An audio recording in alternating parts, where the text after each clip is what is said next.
Donc voilà, moi je suis Yannick Paiement, je suis référent à AgroBio Périgord auprès de l'équipe Biodiv. Et donc à l'équipe Biodiv, on travaille beaucoup sur... on a beaucoup travaillé, le travail s'est beaucoup effectué autour de ces maïs paysans et des tournesols et tout ça. Et aujourd'hui, c'est quand même un petit peu de fierté, j'espère, on va vous proposer quelques résultats après plein d'années où il s'est passé plein de choses. Et voilà, il ne faut pas oublier qu'il y a d'autres gens qui ne sont pas là et qui ont beaucoup bossé pour en arriver à ces résultats. Et aujourd'hui, moi, je suis assez satisfait. Au bout de moi, ça fait que 4 ans que je suis rentré dans le programme, mais on est quand même, je suis assez satisfait de l'avancée des choses. Et j'espère que ce qu'on va vous montrer va vous prouver que le travail valait le coup, quoi. Voilà. Merci.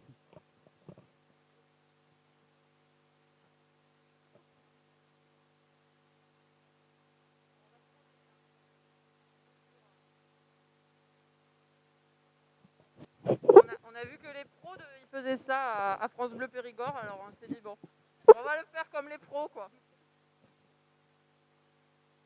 Oui, bonjour, Franck Lajonias. Vous m'entendez là? C'est bon? Hein? Ah, il faut coller. Ah, ça va mieux là. Bon, moi je suis Franck Lajonias, paysan meunier sur Branton en Périgord. Ouais, ça va mieux. Ah, je recommence? Ouais. Alors, Franck Lajonias, paysan meunier à Branton en Périgord. Moi je suis pareil, je suis référent comme Yannick. Je suis installé que depuis 2015. C'est pareil, nous aussi, les avancées qu'on a fait sur le maïs sont très prometteuses. Surtout qu'on rencontre aujourd'hui ce climat qui fait des siennes, qui nous montre bien qu'il change, avec ces périodes de chaleur qui sont beaucoup plus tôt et beaucoup plus tard dans la saison. Et on voit quand même que le maïs arrive à produire.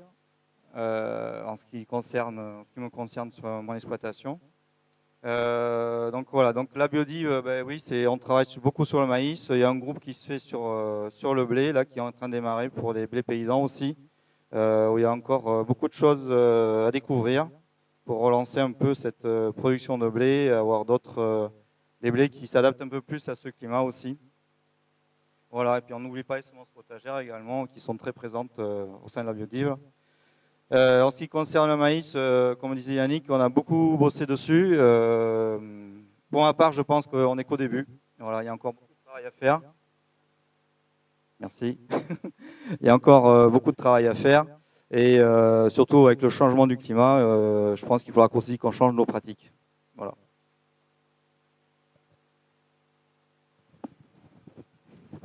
Merci. Du coup, je vais laisser la parole à Didier, rapidement. Un grand merci à toi, Didier, de nous accueillir. Bon, mais bonjour à tous, merci d'être venus si nombreux.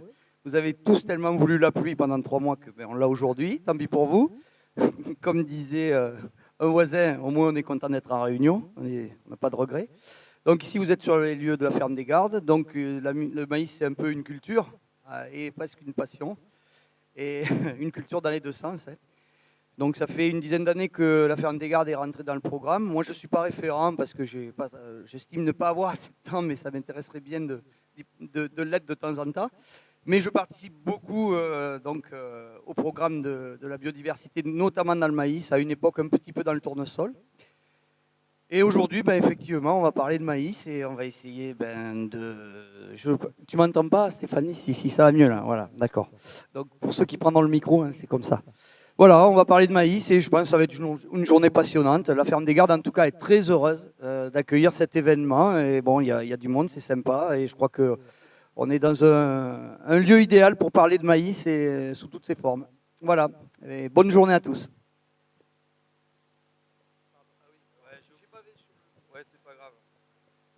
Je voulais juste préciser que nous, au niveau, aujourd'hui c'est une journée spéciale élevage, mais on travaille beaucoup sur l'alimentation humaine et c'est quelque chose qui se développe beaucoup en Dordogne aujourd'hui, où on relance après quelques années de travail et d'efforts qui aujourd'hui commencent à payer au sein de la collectivité, les entreprises, où on relance la consommation de maïs population. Voilà. Merci Franck. Du coup, moi je vais clôturer, donc déjà par un remerciement à tout le monde d'être ici, à Didier pour l'accueil. C'est vrai que cette journée... Simon. Pardon, Simon. Ouais. Donc pour Agrobio, c'était important de faire cette journée effectivement qui lie maïs et élevage. L'idée pour 2021, ça va être de repartir à fond sur l'élevage. Donc voilà, c'était un peu le lancement, le repoint de départ là-dessus. Et puis ça permet aussi à toute l'équipe, aussi bien les producteurs que les salariés, de travailler ensemble sur cette belle journée. Donc voilà, donc merci à tous d'être ici. Je voulais remercier plus particulièrement Madame Defoulny qui représente le conseil départemental, donc pour le soutien du département sur ce programme, et aussi Monsieur Catus qui représente le conseil régional, qui est aussi un fort soutien d'Agrobio et du programme de biodiversité cultivée. Voilà, merci à tous. Voilà, mais je crois que on peut y aller. On va pouvoir lancer la journée. Donc, peut-être deux petites choses qui n'ont pas été dites. Donc, on travaille depuis très longtemps et c'est presque depuis 20 ans. Donc, c'est la 19e journée porte ouverte maïs population cette année. Et l'année prochaine, ce sera les 20 ans. Donc, on verra si on arrive à vous concocter quelque chose pour cet anniversaire-là. Et voilà, donc au niveau et donc nous, Agrobio Périgord, on fait partie aussi d'un programme régional qui s'appelle Cultivons la biodiversité en Nouvelle-Aquitaine. Il faut savoir que l'initiative que vous allez découvrir aujourd'hui en Dordogne, elle a lieu maintenant un peu partout en France. Il y a énormément de groupes. C'est pour ça d'ailleurs qu'au niveau des intervenants, on a pu avoir des paysans qui viennent de la Loire-Atlantique, de la Loire, du Pays Basque, on va en parler, mais qui sont malheureusement excusés, ceux du Pays Basque, parce qu'il y a eu un cas de Covid et un cas de forte suspicion de Covid avec fièvre. Donc hier, ils m'ont dit on ne vient pas, mais c'était dernière minute. Voilà. Le Covid nous rappelle quand même tout le temps qu'il est là. Et donc voilà, dans toute la France, il y a un groupe national Maïs Population. Il y a vraiment des gens qui travaillent sur cette thématique. Et le groupe Cultivons la biodiversité en Nouvelle-Aquitaine, c'est aussi du travail sur les blés paysans, sur les potagères, un peu sur les fourragères, un petit peu sur la vigne aussi, sélection massale en vigne. Donc toutes ces thématiques-là de biodiversité cultivée et de semences paysannes. Voilà. Donc on va démarrer avec Robin, avec une courte présentation sur la diversité des maïs populations. Habituellement, on fait la visite avec la visite le matin et la table ronde l'après-midi. Et donc on a le temps de vous présenter tout ce que c'est que la diversité des maïs, les hybrides, etc. Là, aujourd'hui, on inverse. Donc, on vous fait une présentation express sur cette thématique-là et on en rediscutera avec plus de temps cet après-midi. Ensuite, il y aura la table ronde ensilage, l'utilisation du maïs paysan en ensilage, une petite pause et puis on terminera la matinée par la table ronde d'utilisation du maïs paysan en grains. Ensuite, il y aura un repas préparé par Laurence Desimouli, qui est auteur aussi d'ouvrages de recettes sur les semences paysannes qui sont présentées dans le stand. Et donc, on dégustera notamment du maïs paysan. Et puis, après, on ira sur les parcelles en croisant les doigts pour que ça se lève. Voilà. Merci à tous. Bam. Oula. C'est fort, le son. Alors, j'ai 15 minutes top chrono pour vous expliquer ce qu'est un maïs population. Alors, en gros, qu'est-ce que c'est qu'une variété population? Alors, c'est très simple. Alors, attendez, le son, c'est bon.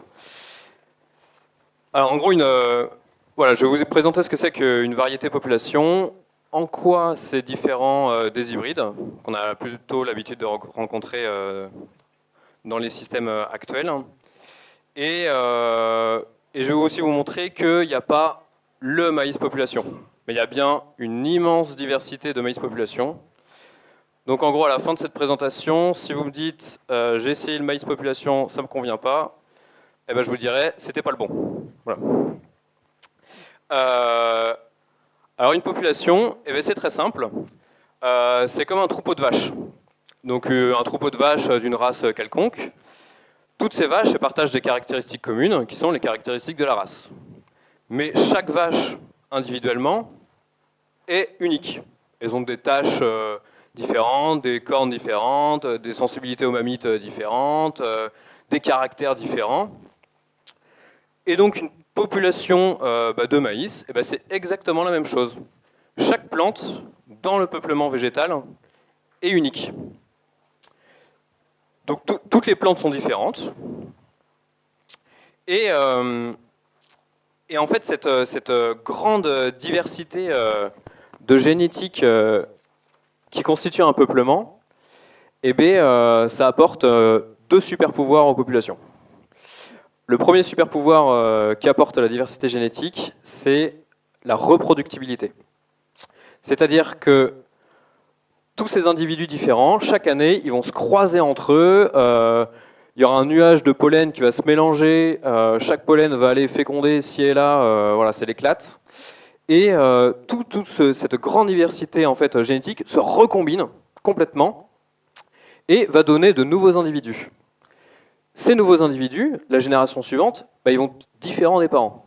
Ils vont tous différents. Il n'y en aura pas un pareil des parents. Mais pourtant, à l'échelle du peuplement, cette diversité, elle est stable.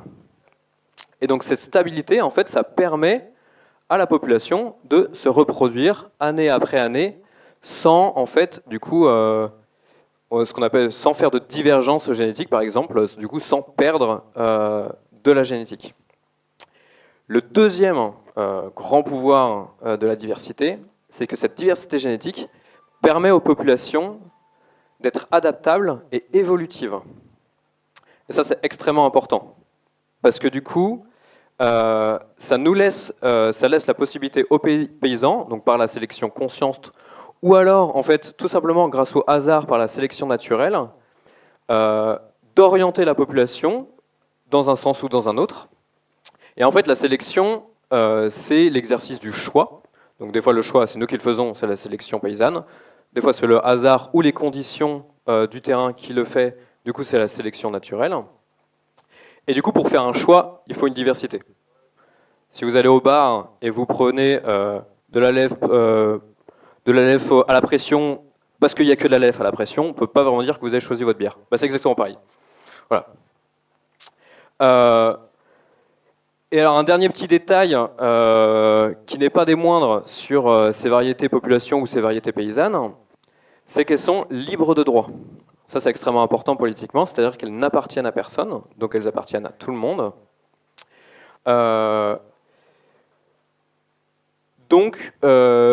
Voilà, il n'y a personne qui capitalise en fait sur ces variétés-là. Vous avez le droit de les cultiver et vous n'avez pas à payer de royalties chaque année pour ressemer votre semence. Ceci ne marche pas. Ceci ne marche pas. Je n'arrive pas à passer ma diapo. Yes. Alors, on parle de population et on parle d'hybride. Qu'est-ce que c'est qu'un hybride ? Alors, un hybride, en gros, c'est le croisement entre deux lignées qu'on appelle pures. Alors, je ne sais pas c'est quoi ce délire avec pureté, mais le vrai terme, c'est homozygote. Et homozygote, chez une espèce comme le maïs qu'on dit allogame, donc c'est-à-dire qui a besoin de se croiser avec d'autres individus pour bien fonctionner, comme nous les humains d'ailleurs, hein, ben, en fait, homozygote, c'est le synonyme de consanguin. Donc les sélectionneurs vont faire deux belles lignées de purs consanguins et vont les croiser. Et ce qui est issu de ce croisement, c'est la semence qu'on va vous vendre, voilà, 200 € l'hectare, là, et encore je suis sympa. Alors on peut se poser la question, par exemple, mais ces lignées, là, d'où est-ce qu'elles viennent à la base ? Ben, en fait, ces lignées, elles viennent de ce qu'on appelle des variétés composites. Et ces variétés composites, c'est tout simplement les variétés. Du coup, ça. Pardon, j'ai Elodie qui me fait des signes de montrer sur le diapo.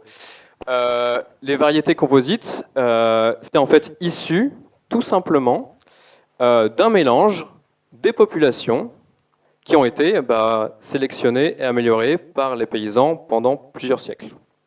Donc quand les sélectionneurs vous disent voilà, vous rémunérez notre travail en achetant notre semence, le travail, c'est pas que eux qui l'ont fait. Et par contre, eux, ils n'ont pas payé au début pour choper ces populations dans les campagnes. Hein.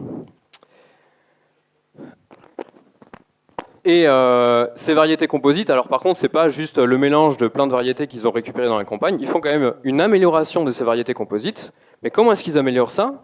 Bah, tout simplement par la sélection massale. Pas un truc que les paysans peuvent faire aussi. Alors, à droite, là, je vous ai représenté en fait, le niveau de diversité génétique au cours de ce processus de création d'un hybride.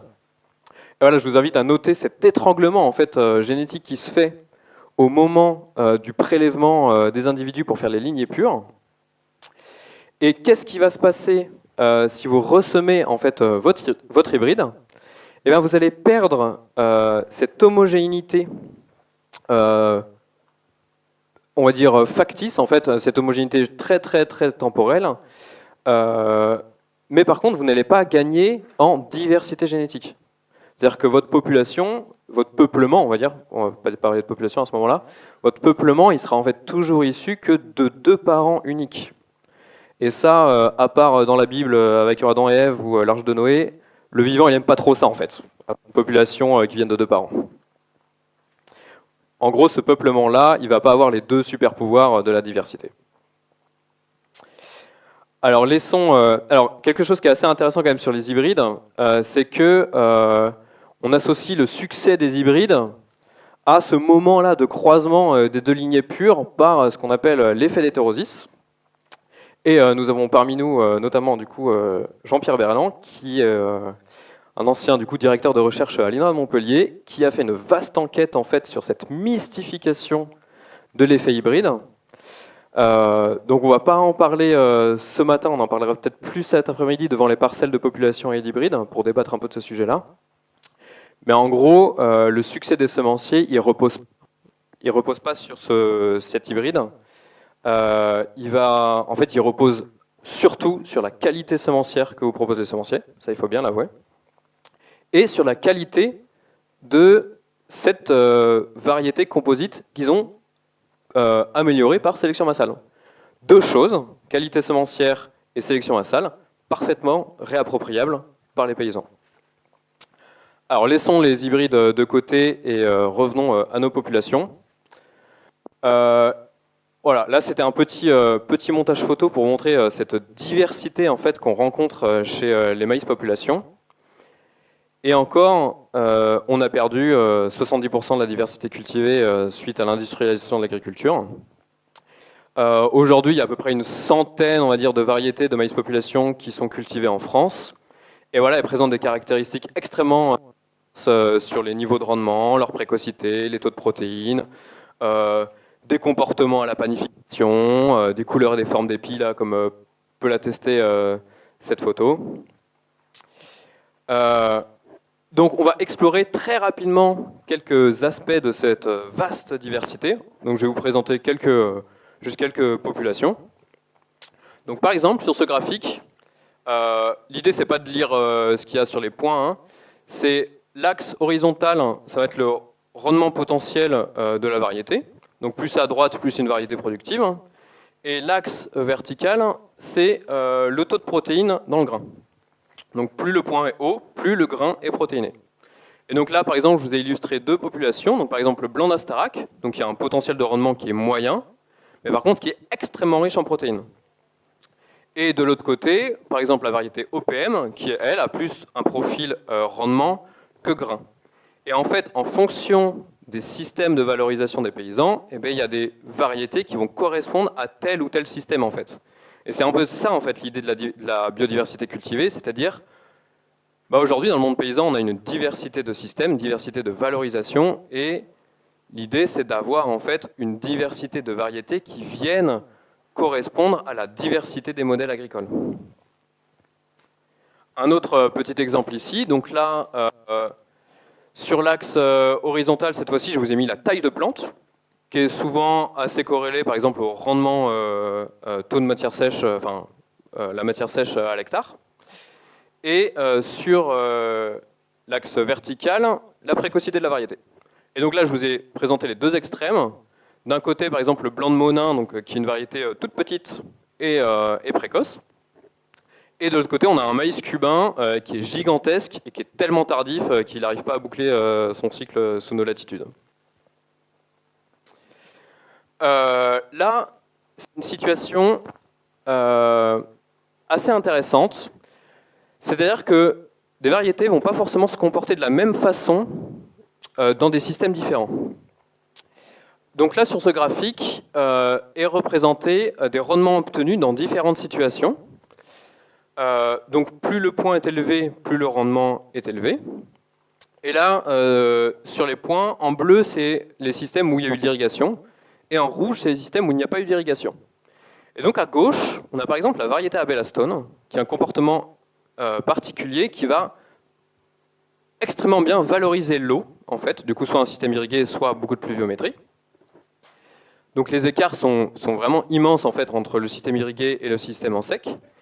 Et de l'autre côté, on a par exemple la variété Poron, qui elle, elle va beaucoup moins valoriser l'irrigation, mais par contre en situation sec, donne des rendements beaucoup plus stables que la variété Abelastone. Donc vous voyez, en fonction des systèmes et des années, on va avoir des variétés qui vont mieux correspondre à certaines situations. Petit exemple rapide aussi en alimentation humaine. Par exemple, voilà, la variété Porto, en la transformant et en goûtant ce que ça donne, elle a révélé des goûts et des textures extrêmement intéressantes pour toutes les transformations en alimentation humaine, polenta, pain. Et pour ceux qui souhaitent avoir un peu des infos sur leur variété, alors soit connaître le rendement, enfin pas le rendement, mais la part de farine ou la part de polenta que va donner une variété au moulin, ou alors avoir un indice sur le taux de protéines du grain, on peut tout simplement couper un grain en deux, hop, on le croque, et on regarde son profil. Et on peut observer plusieurs zones de ce grain-là.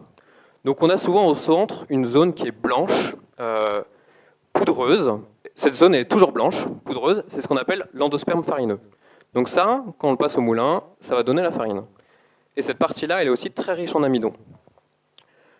On a aussi ce qu'on appelle l'endosperme vitreux. Donc là, c'est une partie qui va être beaucoup plus dure. La majeure partie de la protéine du grain, elle est située au niveau de ce tissu-là. Et ça, quand on le passe au moulin, ça va donner la polenta.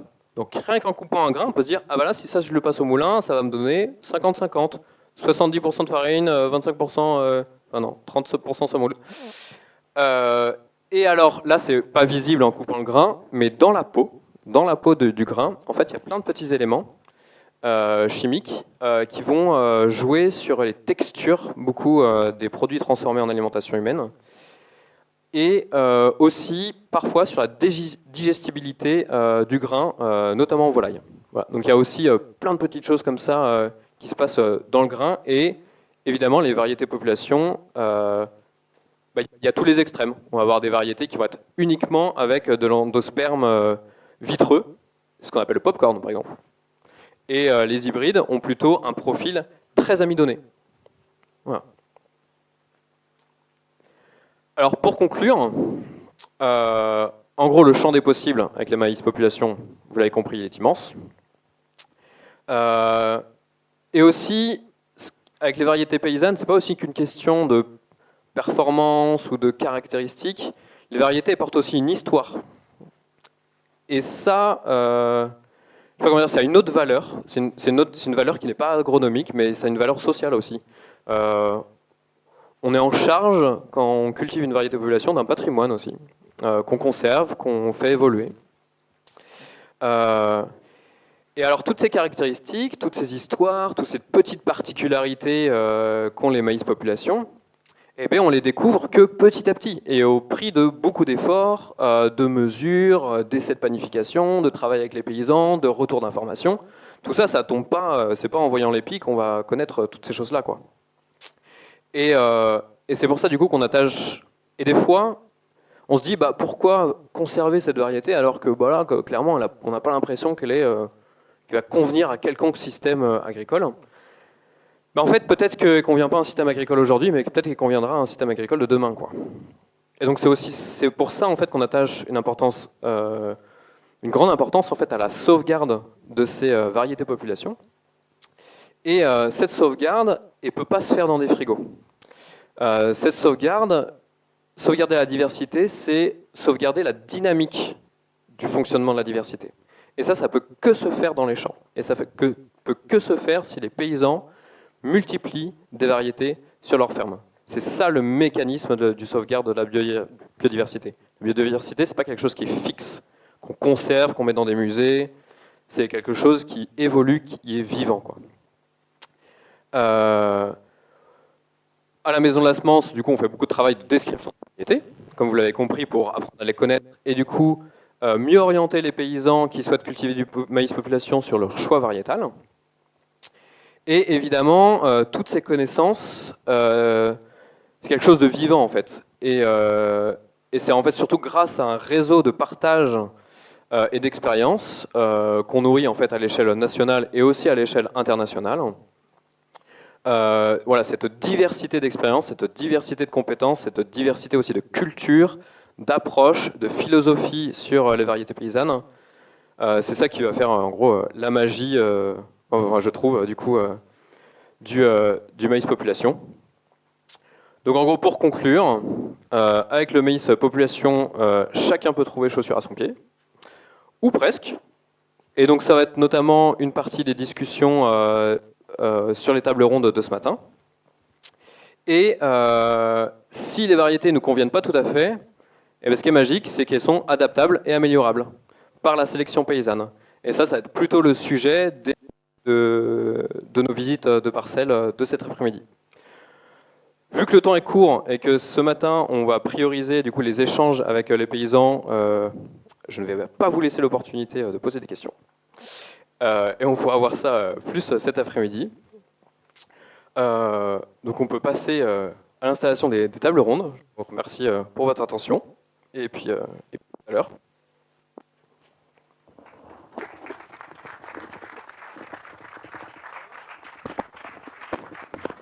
Ah ouais. Laurent me signale en effet qu'il y a 3 panneaux qui sont absolument illisibles et très haut perchés là-haut, qui représentent une partie de notre travail, donc toutes les mesures en fait qu'on a effectuées sur les maïs population. Et il y a les variétés ordonnées par précocité, protéines et potentiel de rendement. Voilà. Depuis, donc là, c'est des données qu'on accumule en fait depuis le début du programme, depuis 2000. Bon, j'ai pas encore tout synthétisé et tout mis dans des petits fichiers et tout bien et tout, parce que ça c'est très long. Voilà, c'était surtout pour illustrer en fait cette diversité, quoi. Et sachant que les caractéristiques de quelques variétés sont présentées dans un livret variété qui est dans votre pochette. Voilà. Avec les histoires sur chaque variété. C'est surtout ça qui est intéressant, en vrai.